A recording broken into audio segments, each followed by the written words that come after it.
He want to play crazy. He wasn't crazy when he murdered my son, man. He wasn't crazy then, but he crazy now. All of a sudden he crazy now. You want to lay in a mental hospital? You done murdered my son, man, for nothing. When he was trying to get away from you. You were trying to get away from you, man. And you kept shooting him while his back was under the truck. You kept shooting him, man. You kept shooting him.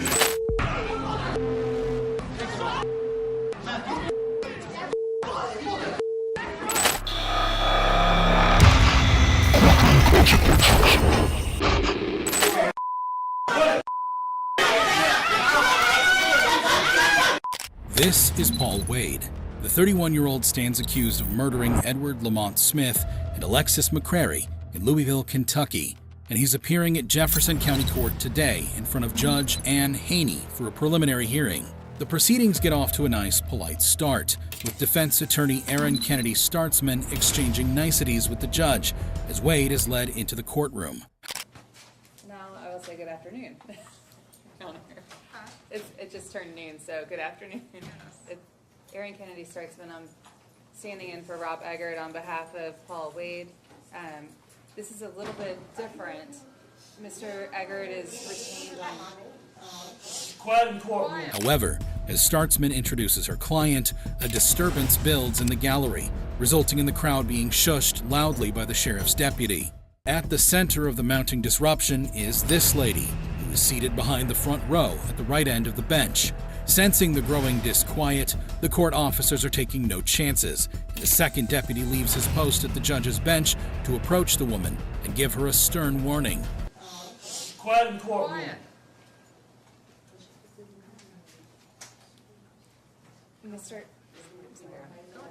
Mr. Eggert is retained on the 2 revocations. Despite this, the woman continues to grow more belligerent, and the judge pauses the proceedings as the deputy climbs the railings to get closer to her, telling her if there's one more outburst, she'll be out. But the judge has already seen enough, and she orders the lady out. Ma'am, you're going to have to leave the courtroom. We all family. Okay, y'all got to not talk. Okay. No talking in the courtroom. That's all. Go ahead. Peace seems to be restored to the courtroom, and the rest of the hearing plays out smoothly. But as Wade is let out at the end, all hell breaks loose.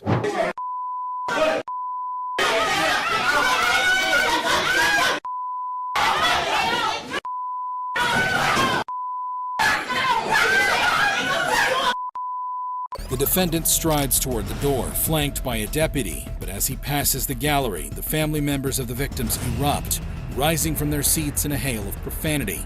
The second deputy runs toward them as they swarm around Wade. Watch as he scales the gate in an attempt to hold them back.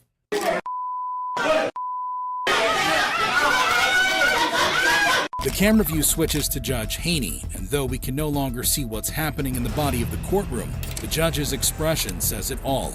What's happening off camera here is that Wade is running toward the judge's bench, with one of the gallery members giving chase. Watch as Wade escapes through a door to the side of the judge, while his pursuer mounts the bench and jumps past Judge Haney, who somehow manages to keep her cool and remain seated.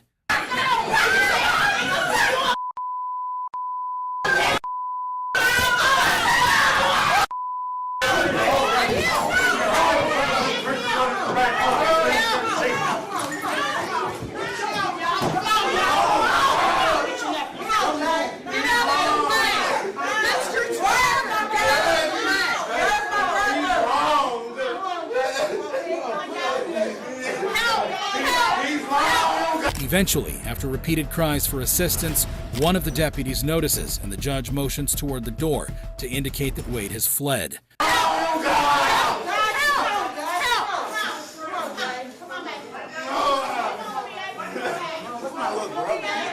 wrong. He's wrong, bro.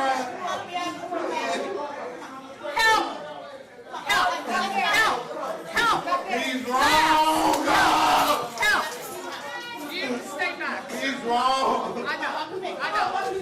The chaos can be heard continuing out in the hall, where Wade is once again apprehended.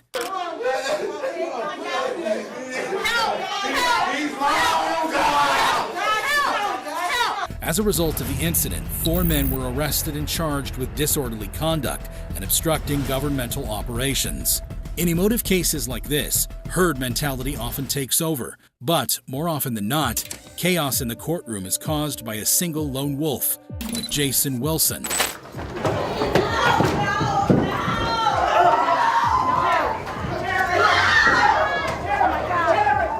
Wilson is in court to deliver a victim impact statement on the murder of his sister Misty after her husband, Tristan Lamoureux, pleaded guilty to the crime.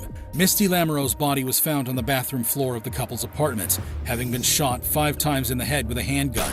As Wilson passes through the gate and toward the podium, he shoots a long, hard stare at Lamoureux. He begins his statement before Judge G. Michael Westfall, but as he describes the impact that his sister's death had on his life, he grows overcome with emotion. Lamoureux is unfazed, continuing to rock in his chair as Wilson turns toward him to address him directly, asking him why he did it. And you won't believe what happens next.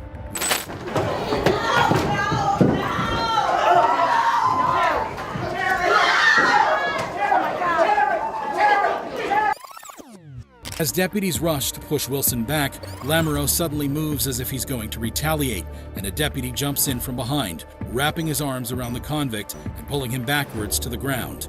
On the other side of the table, Wilson is getting the same rough treatment. As the deputies fight to restrain both men on the ground, it seems like Wilson is putting up more of a struggle, while Lamoureux just lies there. Let's watch again how fast the whole incident unfolds.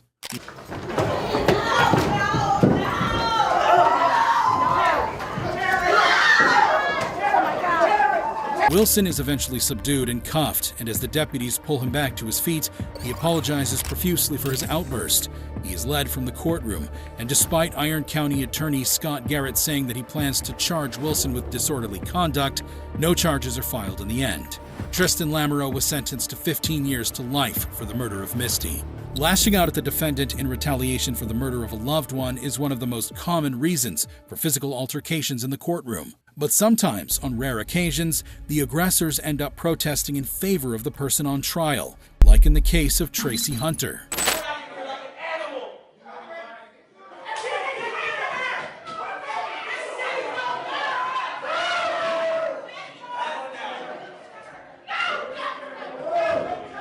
As an ex-judge, Hunter has had a huge fall from grace, and she now finds herself before Judge Patrick Dinklacker at Hamilton County Common Pleas Court in Cincinnati. Hunter was originally convicted of charges relating to abuse of power after she leaked confidential documents to her brother so that he could keep his job as a corrections officer. She was sentenced to 6 months in jail, but with her in-depth knowledge of the legal system, Hunter dragged the appeals process out for an incredible 6 years, managing to stay free as she pursued her case through the courts. However, she has now exhausted all avenues of appeal, and today she is in court to hear whether the 6-month sentence will be imposed or not. Unlike most defendants, Hunter has something of a cult following, with many supporters believing her conviction to be politically motivated, and with crowds of allies gathered inside and outside the court, tensions are running high. Hunter's luck has run out, as Judge Dinklacker orders that she serve the entire sentence, and it sets in motion an extraordinary chain of events. Number 1, you pay the cost of these proceedings. Number 2, you are to do not violate any laws. Number 3, you are to do 6 months in the Hamilton County Justice Center. Credit 1 day. Mr. or Ms. Deputy can take her away. As the former judge stands, a collective outcry rises from the gallery, and her supporters begin to shout in protest.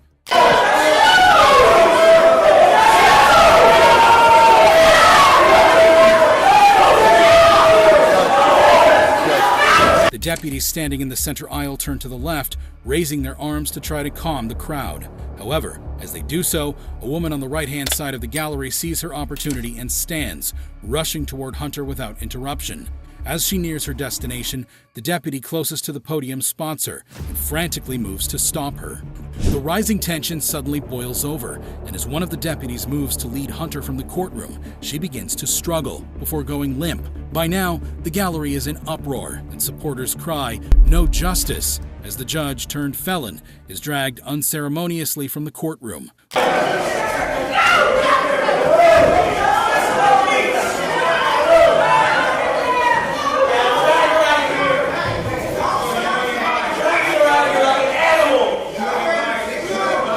woman who attempted to approach Hunter is handcuffed and led out of the court by officers. The remainder of Hunter's supporters are still incensed as they exit the courtroom, and as a result, they rally outside the court building, chanting and marching. Hunter eventually serves just 3 months of her sentence before being released. Hunter's support came from the public, and though the courtroom drama was out of line, the ultimate intention was morally upstanding. But as we see in the next video, this isn't always the case. At the Marion County Judicial Center in Florida, Travis Davis has just been found guilty of first-degree murder, along with co-defendants Brandon Banks, Kelvin Grimmage, and Keela Richardson. The 4 men are facing life in prison for shooting homeowner Courtney London dead during a home robbery in Ocala. Tensions are running high after the delivery of the verdict, and due to the known volatile nature of the defendants, extra deputies have been drafted in to maintain control in the courtroom. As the judge proceeds with the hearing, he asks the prosecutor if they can go ahead with sentencing. Any legal reason we shouldn't proceed with sentencing today?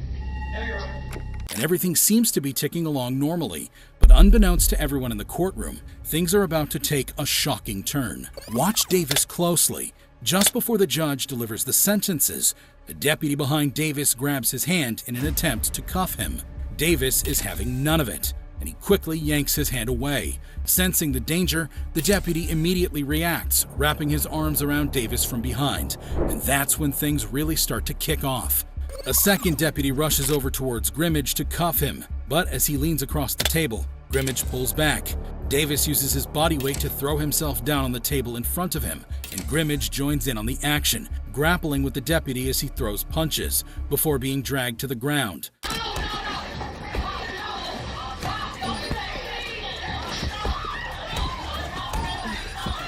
Meanwhile, Davis is also wrestled to the ground, but manages to get back up, swinging his fists wildly as he lashes out at the deputies and even his own defense attorney, who eventually manages to escape around the side of the table. With the courtroom in chaos, the deputy at the back here steps in, unleashing his taser on Davis, who falls to the ground. Grimmage and Banks are also tased, though Banks hasn't joined in the fray. Luckily for Richardson, he had already been handcuffed and was rushed to the side of the courtroom when the melee erupted.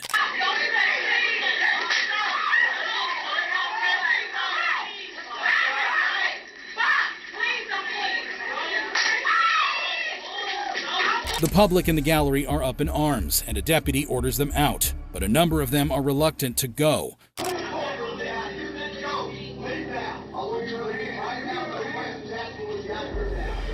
The room is eventually cleared, and the deputies regain control, bringing Davis and Grimmage into the center of the courtroom. Before they are brought out in cuffs, Davis expresses his love for his ally.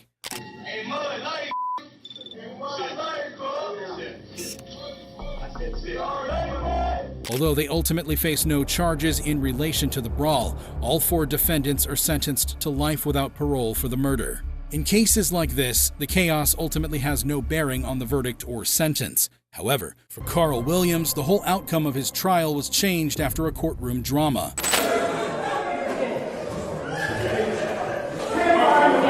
Williams is on trial in DeKalb County for shooting and killing his girlfriend, Dawnjanae Jackson. He claimed that the gun went off as he was showing it to her, killing her accidentally. He can be seen here on the left wearing a black suit, beside his defense attorney who is dressed in white. Closing arguments have just finished, and the jury has exited the courtroom, while Williams stays behind speaking to his lawyer. The prosecutors gather their paperwork to leave for the day, and the mood is calm and relaxed. But all that is about to change. Suddenly, a person in the public gallery races up through the gate to the defense table, attacking Williams. A brawl breaks out, with fists flying, as more people from the public gallery, all family of Dawnjanae Jackson, join in and swarm around Williams. His defense attorney is caught up in the fracas and ends up being pushed and pulled in the melee. Deputies rush in, separating the groups and subduing and arresting the man who instigated the incident.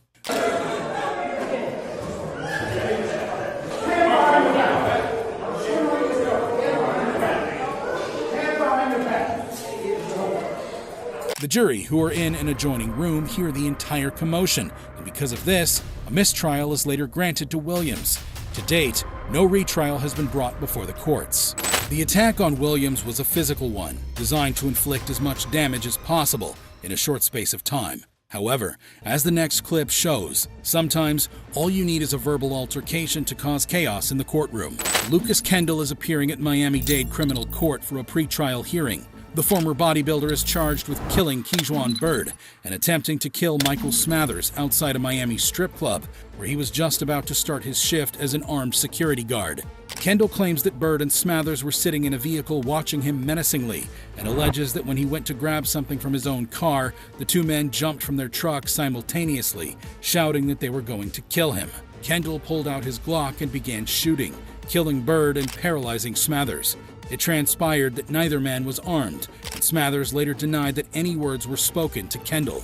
While in jail, Kendall has been diagnosed with a number of mental disorders, and today's hearing is to determine his competency to stand trial, among other things. Kejuan Bird's family and friends are in court today, including his distraught father, Donald. The hearing starts off on an even keel, with the judge establishing competency. They then move on to the matter of where Kendall should be detained. And then the issue is that you want him housed where? At the same facility he's been housed. In order to prevent him from decompensating? Yes, Your Honor. He eventually decompensated to the point where he was sitting in a fetal position, naked, not eating, and not interacting with any human being. While undergoing psychiatric evaluation and treatment, he was moved from jail to a mental hospital, and his attorney is arguing that he should now be returned to the hospital instead of jail. In the public gallery, Donald Bird is growing increasingly angry with the discussion, and it's all about to boil over as he loses control. He need to go to prison, man. Come on, sir. He want to play crazy. He wasn't crazy when he killed my son, man. He wasn't crazy then, but he crazy now. All of a sudden he crazy now. You want to lay in a mental hospital? You don't murder my son, man, for nothing. When he was trying to get away from you. You were trying to get away from you, man. And you kept shooting him while his back was under the truck. You kept shooting him, man. You kept shooting him. His back was turned to you, man. He was trying to get away from you. And you murdered him, man, like that. You murdered him, man, like that. Eventually, they manage to coax the devastated man out of the courtroom as he continues to cry out. Kendall seems unfazed by the whole event, calmly looking on as Donald is carried out of the courtroom. He was eventually convicted of second-degree murder and attempted second-degree murder, and was sentenced to life in prison. No charges were brought against Donald for his outburst in court. Like in the case of Bird, most court disturbances happen inside the courtroom while emotions are running high. However, some more volatile convicts don't even make it to their trial before all hell breaks loose.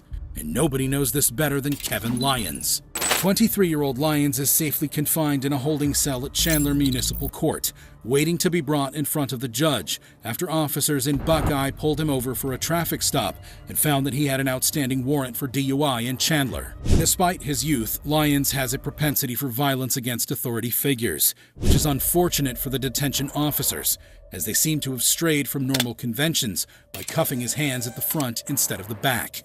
Lyons exits the cell calmly, being led at the elbow by the male officer.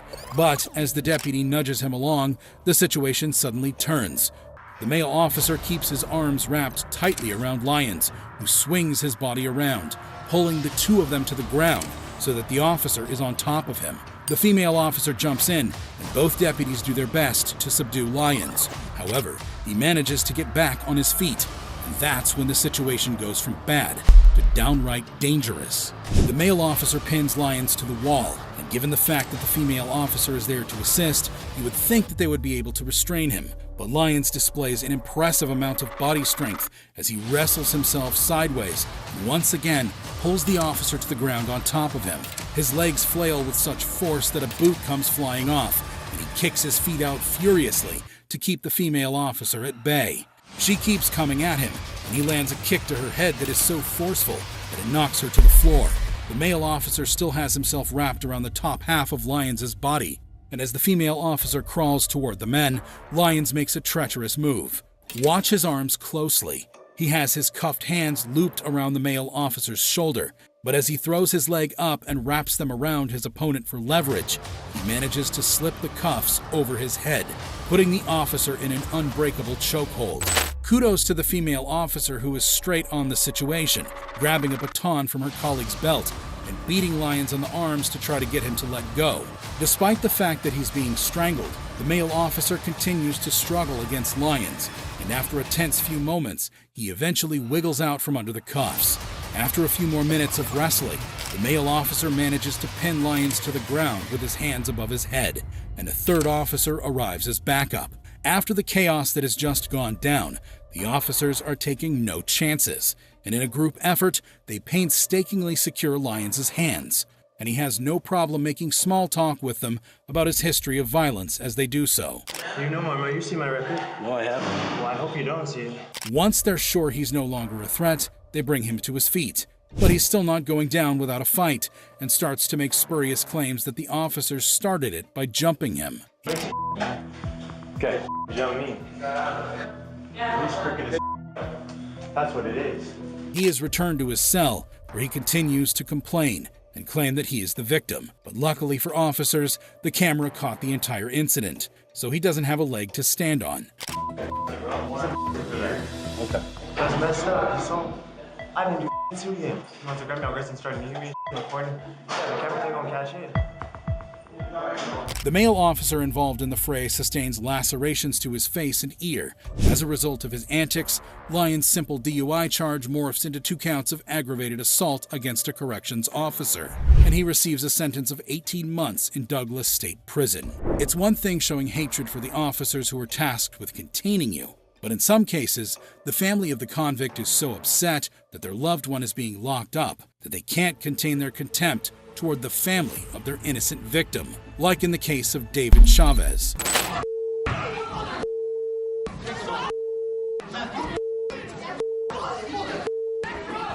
Chavez has just been found guilty of the murder of 6-year-old Jasmine Garcia in Las Vegas. Jasmine was killed when Chavez fired at her home with a shotgun, meaning to hit the little girl's uncle, Jeffrey Sanchez, over a drug dispute. Tragically, the shot went through the wall of the house, instead hitting Jasmine as she slept. Given the emotive nature of the trial, it's unsurprising that tensions have been running high throughout the proceedings. The atmosphere continues to build as Jasmine's family read their impact statements to the judge, and it's about to blow like a pressure cooker. Watch me receive high school and college diplomas. They will not get to dance at my wedding. Sentence you to the maximum allowed by law, 15 years incarceration. Moments after the judge hands down the maximum sentence of 15 years, the defendant's family can be heard crying out in protest. I object. No, Your Honor. Thank you. No, Your Honor. The hearing concludes, but the Chavez family continues to grow more unruly, and a deputy starts to escort them out. The woman in the black shirt here is Chavez's mother, and as the officer pushes her from the courtroom, she turns and directly addresses the intended target of her son, Jeffrey Sanchez, telling him that it's his fault.